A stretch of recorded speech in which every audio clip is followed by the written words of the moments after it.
Halo teman-teman. Ketemu lagi dengan Syarif ya. Aku mau bahas sedikit tentang kripto nih.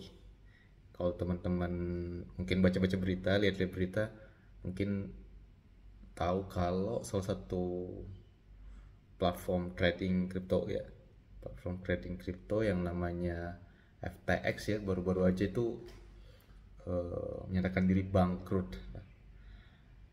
Yang akhirnya tuh ada sekitar mungkin 15,6 triliun rupiah atau sekitar mungkin 1 miliar US dollar tuh benar hilang dari platform trading ini, dimana uang itu ya uang para nasabah, orang-orang yang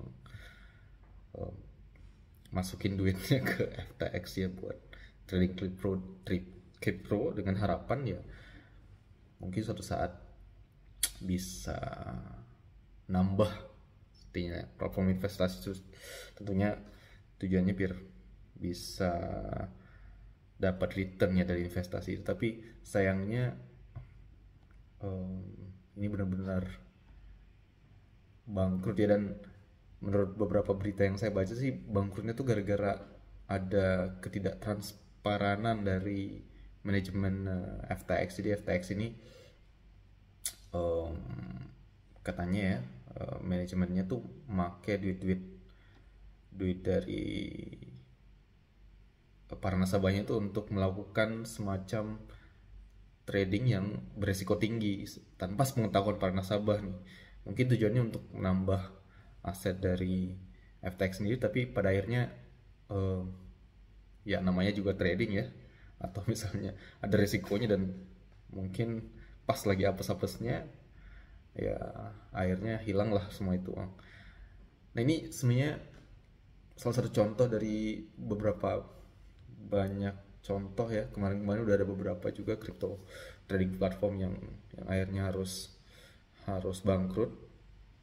Em, saya mau bahas sedikit tentang pendapat saya secara umum sih tentang kriptografi dan oh, bisa nggak sih kita invest di kripto misalnya kan.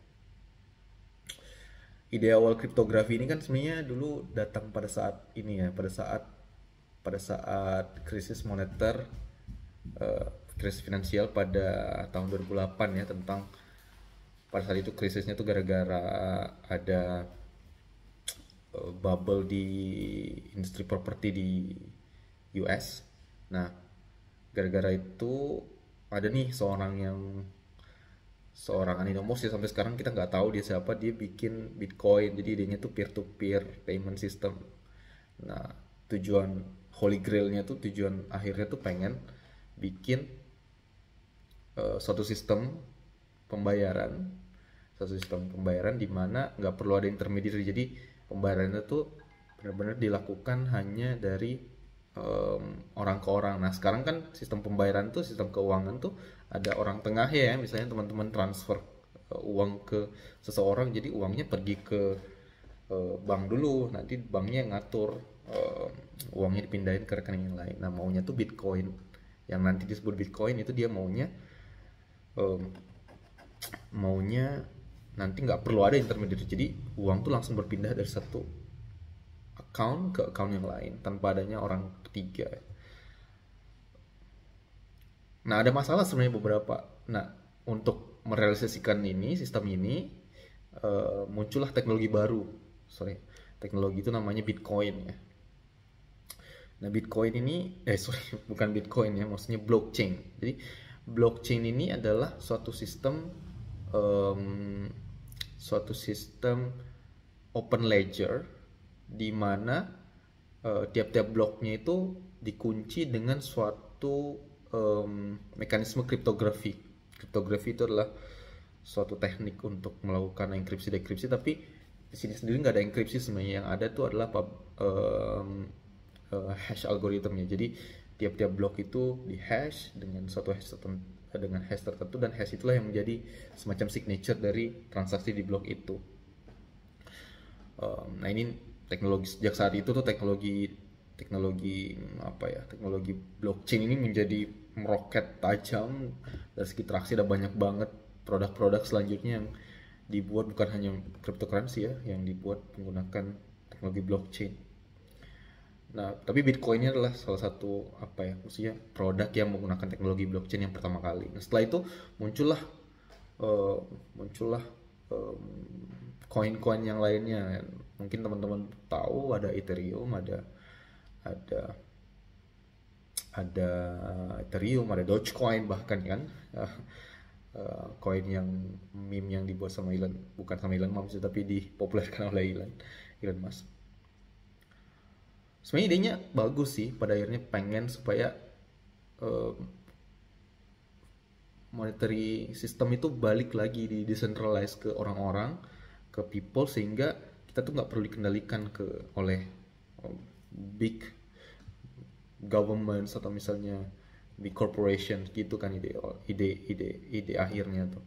Tapi ada masalah sebenarnya dengan menggunakan Bitcoin atau Bitcoin lah, kita ambil Bitcoin lah sebagai uang ya. Masalah yang pertama tuh adalah volatilitas menurut saya. Ini yang menurut saya masalah terbesar dari Bitcoin dan semua cryptocurrency yang lainnya. Itu masalah kestabilan atau volatilitas. Jadi teman-teman tahu lah harga Bitcoin tuh naik turun naik turun naik turun, dan pada saat naik itu banyak banget orang kaya baru ya. Jadi saya ulangi lagi, kita mau bahas ini dari segi monetary ya, bukan investment ya. Soalnya kalau bahas tentang investment beda lagi tentang monetary. Jadi harganya tuh naik turun naik turun naik turun. Nah, salah satu kelebihan uang normal ya, rupiah lah sebutlah, itu adalah harganya tuh stabil. Bukan harganya, nilainya tuh stabil.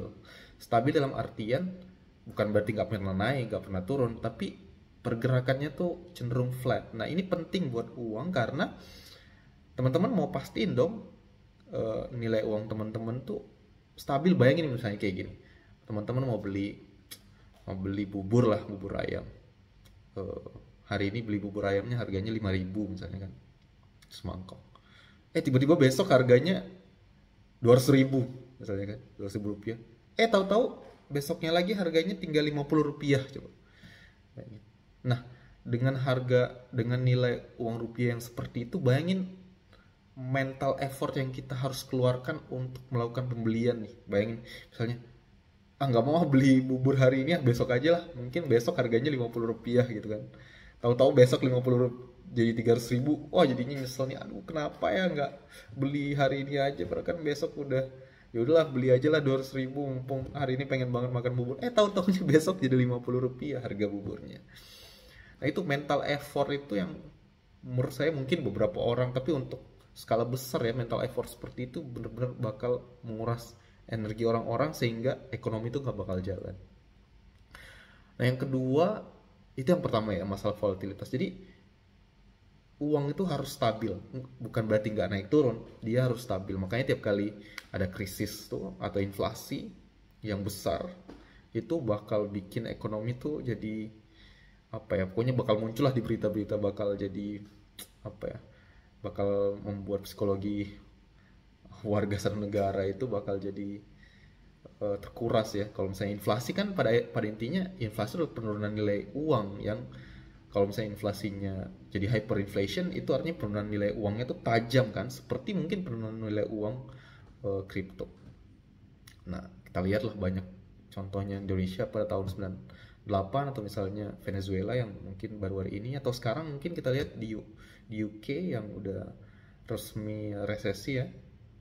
Itu yang pertama. Yang kedua, masalah Bitcoin ya, cryptocurrency secara umum itu adalah masalah privacy. Nah, ini yang mungkin banyak ya digaung-gaungkan oleh para crypto bro misalnya, yaitu wah ini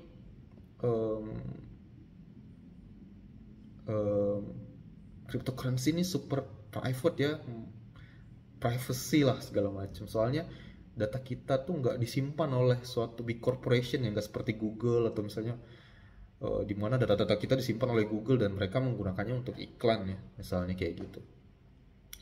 Nah, ini masalah sebenarnya karena cryptocurrency, atau lebih tepatnya blockchain yang menjadi dasar dari cryptocurrency itu adalah dia tuh public ledger.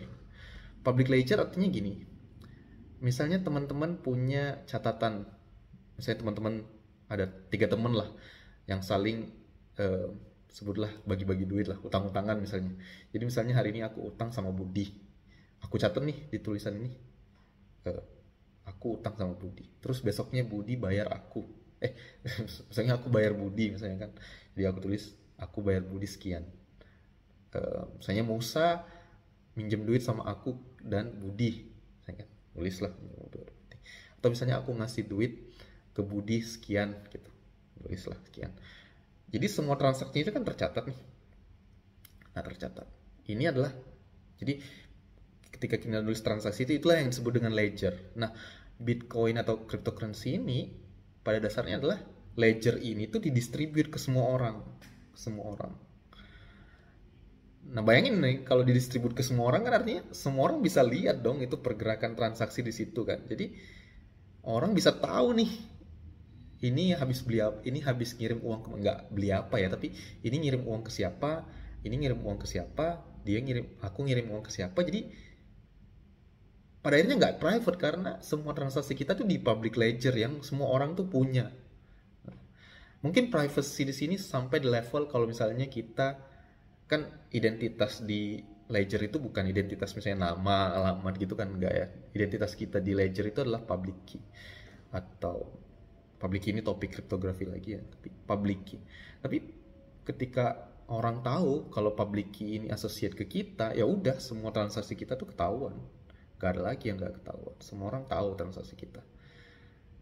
Minimal semua orang yang ngerti tentang cryptocurrency lah yang bisa nyari datanya. Tapi kalau misalnya dia udah tahu, dia bisa publish kayak gitu. Jadi beda misalnya transaksi kita misalnya di, kalau misalnya internet banking lah, ya udah kalau teman-teman transfer ya datanya emang ketahuan mungkin sama BI atau sama bank teman-teman, tapi ya mereka berkewajiban untuk nyimpan data itu secara rahasia. Dan kalau misalnya mereka buat salah, misalnya data data semua orang, data semua transaksi kita tersebar ke publik, kita bisa protes dong ke mereka kayak gitu kan. Dan mereka mungkin bakal kehilangan kepercayaan sehingga customernya berkurang kayak gitu kan. Mereka nggak mau itu terjadi.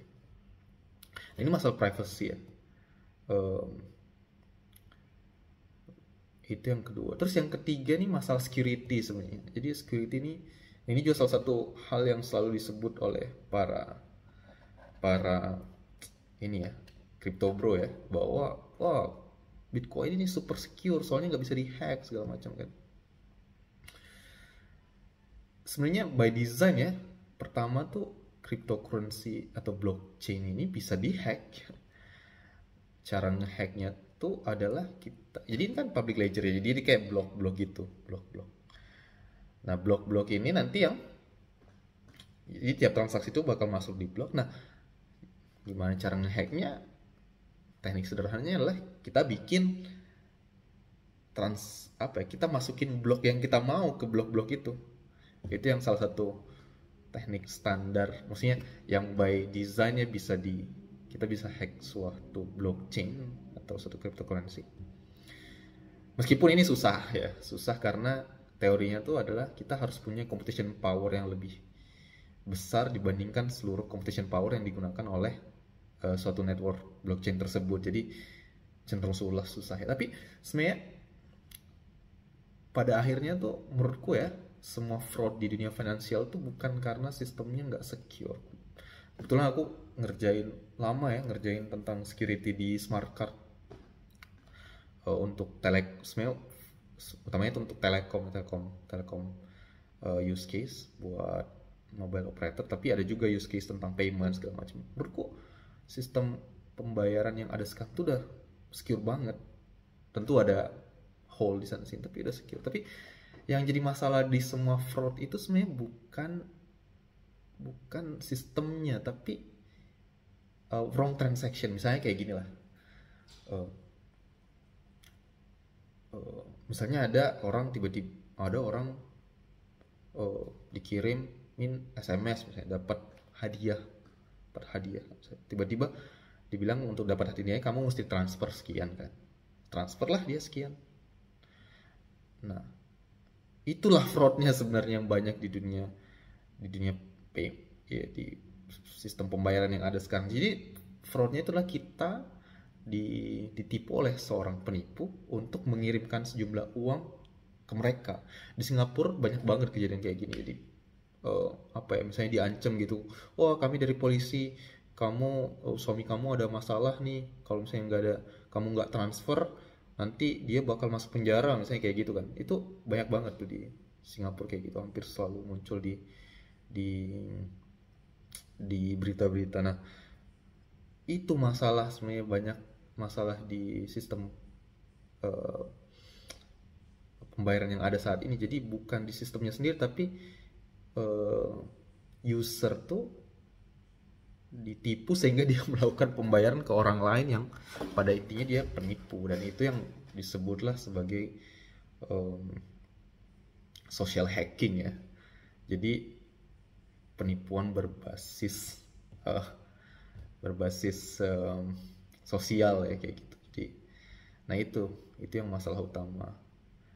Em, ada mungkin beberapa kasus di mana benar-benar orang bisa ngehack sistemnya sendiri, tapi udah jarang banget kejadian.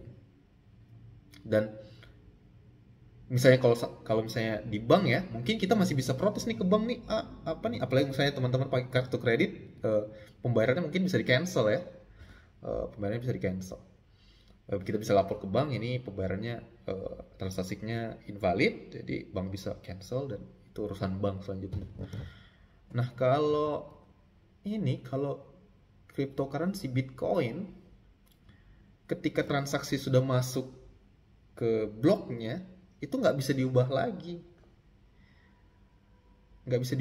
dan ya udah, uang itu hilang. Makanya kemarin kalau misalnya teman-teman ingat pada saat booming NFT ya, banyak banget tuh ada orang-orang yang punya NFT-nya dihack misalnya kan, diambil, dan dia nggak bisa dapat lagi. Dan untuk dapetin NFT-nya balik itu dia harus beli ke orang yang ngehack NFT-nya itu.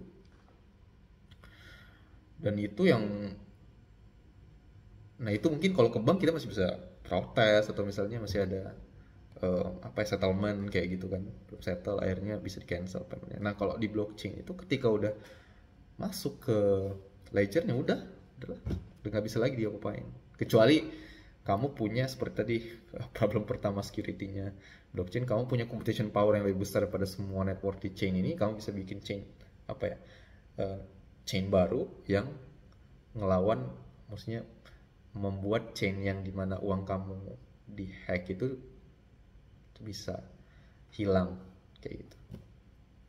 Itu masalah. Jadi 3 masalah utamanya cryptocurrency sebagai uang. Yang pertama stabilitas, yang kedua privacy, dan ketiga security. Nah, itu tentang masalah cryptocurrency sebagai uang ya. Makanya aku ngerasa, aku barusan ngepost, bukan barusan sih, tadi pagi ngepost di LinkedIn, aku bilang udahlah buat, intinya udahlah, cryptocurrency buat uang nih kayak enggak lah. Nah, tapi kalau cryptocurrency sebagai investasi atau misalnya metode untuk cepat kaya, itu lain ceritanya. Dan kita udah tahu ya, banyak banget orang yang jadi super kaya gara-gara Bitcoin atau Ethereum. Mungkin yang contoh di Indonesia yang teman-teman udah tahu itu adalah Gazoli Everyday ya. Itu NFT sih, tapi NFT pada akhirnya dia memanfaatkan teknologi blockchain juga di blok Ethereum. Eh, tapi ya, buat jadi kaya tuh, jangankan apa ya, buat jadi kaya tuh ya jangankan lewat NFT atau lewat cryptocurrency. Untuk jadi kaya tuh bisa macam-macam, bisa ada orang trading stock, forex, invest di stock, investasi di apa, batu akik, jadi YouTuber, jadi pegawai yang nunggu gaji tiap bulan pun kita bisa jadi kaya.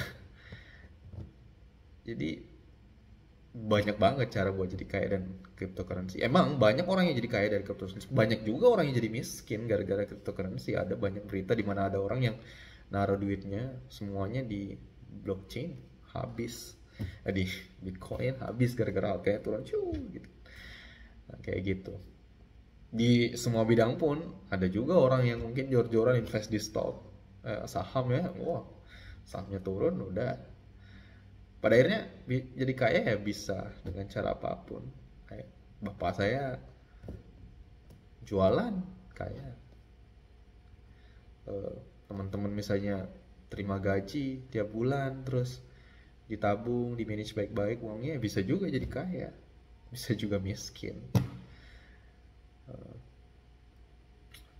Tapi saya secara umum nggak nyaranin teman-teman masuk di cryptocurrency ya buat invest ya, karena menurut saya pertama dia nggak ada underlying value yang mungkin udah banyak lah bahas-bahas di mana-mana, tapi sebisa mungkin jangan, kecuali ya ketika teman-teman masuk ya, mau NFT, mau iCoin, ada iCoin, coin asik, coin up, coin apapun itu, teman-teman mesti benar-benar ngerti dan tahu bahwa resikonya besar, keuntungannya besar, oke lah, resikonya besar, dan ketika teman-teman kehilangan modal ya it's gone, nothing you can do, oke. Karena unlike nggak seperti saham misalnya, kalau misalnya perusahaannya membaik dia bisa naik lagi harga sahamnya, atau misalnya kalau forex, kalau misalnya rupiah, kalau misalnya ekonomi Indonesia membaik sahamnya nilai rupiah bisa naik lagi. Kalau NFT enggak ya, meskipun sekarang katanya NFT lagi, cryptocurrency katanya sekarang lagi ini ya, lagi bullish nih, lagi bottom katanya, oh masuk, tapi gak usah lah. Em, Cari aja yang lain, menurutku untuk jadi kaya banyak kok caranya. Oke, sekian dulu ngalur ngidulnya hari ini, ketemu lagi ya di video selanjutnya. Assalamualaikum warahmatullahi wabarakatuh.